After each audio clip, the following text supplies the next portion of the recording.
Extension Agent. Today I'd like to visit with you briefly about face management in your silo bunker. As you know, we produce a lot of corn silage to feed both our feedlot cattle as well as to dairy cattle.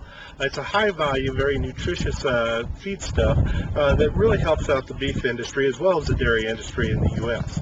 However, it is also a product that can fairly rapidly degrade, and we can see some rapid spoilage in it, and it takes a great deal of management to be able to use this product and store this product properly.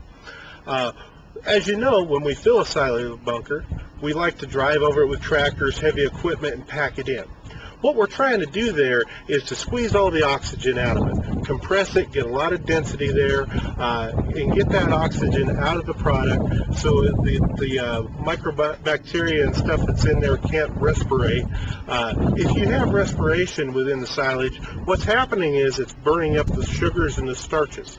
Those characteristics, those ingredients that are nutritional value that we want to be able to feed to our cattle. So by being able to get that oxygen out of there and take away the aerobic environment, that allows us to be able to ferment and kind of pickle the silage, if you will. Now, once you've got it in here and you've packed it, you've got it stored, and you start feeding off of it, anytime we open up a face side of it, of your silage, we're going to be opening up that to oxygen. It allows the oxygen to get in there and respiration can begin to take place once again. So, if you are feeding your silage pile, we want to make sure that we're not exposing any more of the product to oxygen than what we have to. Therefore, it's a good idea to figure out how much silage you're going to be feeding on a daily basis. We want to take 5 to 6 inches off of the silage face every day because as we peel that away, we are naturally going to get a couple of inches worth of oxygen, or oxygen will naturally be able to get a couple inches back into that silage pile.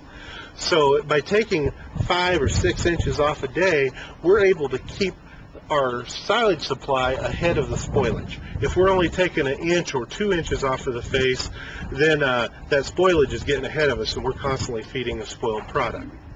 However, if you peel this back, or when we peel this back, we want to peel from the top to the bottom.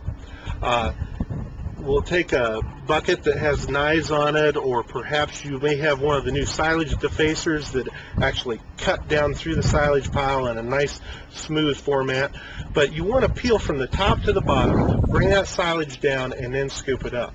If you go into the silage pile from the bottom and try to pick up with a loader, what you're actually doing is you're creating stress fractures within your density pile and creates fissures that'll break loose the silage and go back into the pile a ways, and you may wind up creating areas of spoilage back 2 or 3 yards away from the face because you've opened it up and allowed that oxygen to get in there.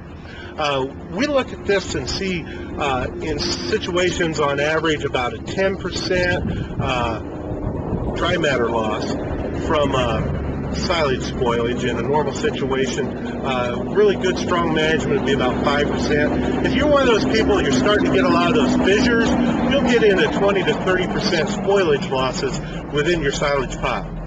And along with that dry matter loss and spoilage, you know, that 25 to 30% is when we start getting fissures and such.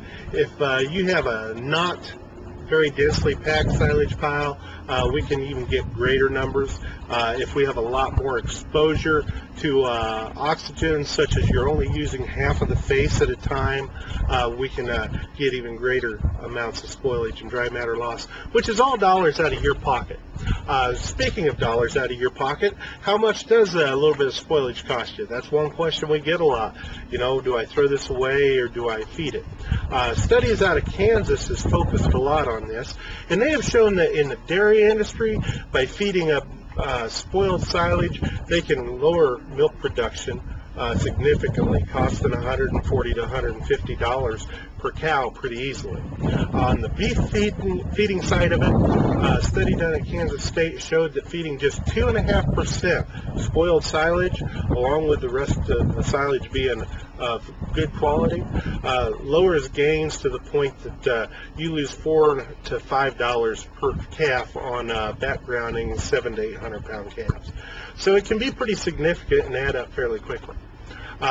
So as I said earlier, when you're defacing this silage, just take what you need out that you're going to feed that particular day, and then try not to keep a pile like that we see here overnight. These guys will be coming back in and feeding here shortly, and scooping that up and putting it in the truck and trying to get a nice clean face on their silage pile before they're finished.